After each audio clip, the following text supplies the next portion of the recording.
Nobody wants to talk about what happens when I make a mistake, like my fingers on the trigger and I get scared, or I have an overflow, or I think my gun's a taser, or no, because everybody thinks none of that will happen.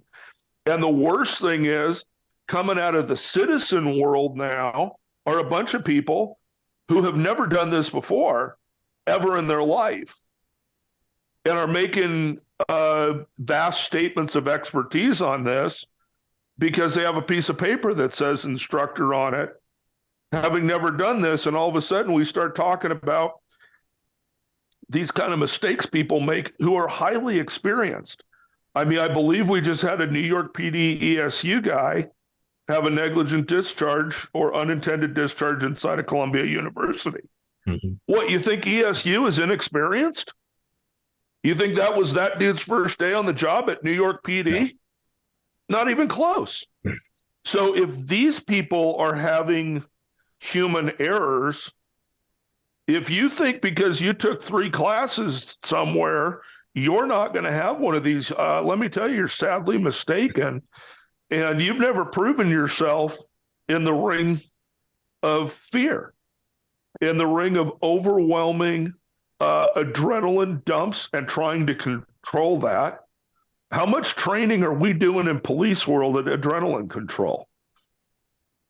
Anybody done much with this in the academy? Because it was part of mine. And obviously we knew something back then because it was a full stress academy and we got to see what people did when they were being subjected to horrific levels of stress. That's documented in my training that I had to learn to better control emotional stuff and have some tools available to do that. We're not doing that with anybody. I am a huge believer in controlled stress inoculation. And the reason that I became a believer in that was, again, working for an agency that was frankly blessed with adequate funding. I had that opportunity as a firearms instructor to watch over 300 cops to help with and participate in the training of over 300 police officers in force on force training using simunitions. Every single patrol officer, every single police officer, period, at the agency that I worked for, went through several days worth of some pretty stressful force on force training, the likes of which I had never seen anything like this before.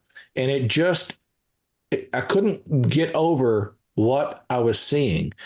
And, the first 10 times and I'm about to give an example, but the first 10 times you see a failure occur and you're like, okay, so it's not, now we've had 10 guys come in this room and do the same damn thing. That means this isn't an anomaly. And then I watch another 20 guys come in the room and do the same damn thing. 2 examples of that, specifically with regard to Rule 2 violations and then also prepping that trigger or being scared. One scenario in particular, and so keep in mind, everybody's already amped up a little bit, and this is just training. Everybody involved in this training knows they're not going to be killed. They're not going to be injured. The worst that's going to happen is they might have some bruises from simunition rounds hitting them, okay? It doesn't even begin to compare to the stress of actually fighting somebody or going in on somebody that's armed. But still, it amps everybody up. And I watched as one cop after another shot unarmed suspects because they threw a teddy bear at them. So you come in the room and the guy just throws a teddy and boom. I mean, one after another did that. And they're like, why'd you shoot him?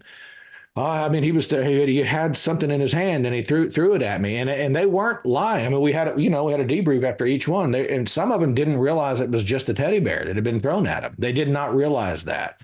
And if you're seeing that in a training environment, so you got to recock it, back it up. Let's do it again. And realize, let's slow down and see what's in the hands, whole body, waistline, down to the hands, the whole thing. The other thing that I saw happen repeatedly in force on force training, especially with multiple breach points, uniformed police officers in typical regular patrol uniforms with a badge on come in the room opposite sides see each other. What do they fixate on? They fixate on there's a guy and there's a gun in his hands. I watched over and over and over again as uniformed police officers shot each other. Bah, bah, bah, bah, bah, bah, bah. Why did you shoot him? Well, he was pointing a gun at me. Did you know he was a cop? Well, and what you find out later is they didn't really know he was a cop until after they'd already fired 3 or 4 rounds.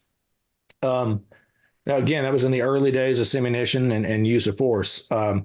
It really changed my thinking on some things to watch, and it happened with veteran officers, with brand new officers, and everybody in between.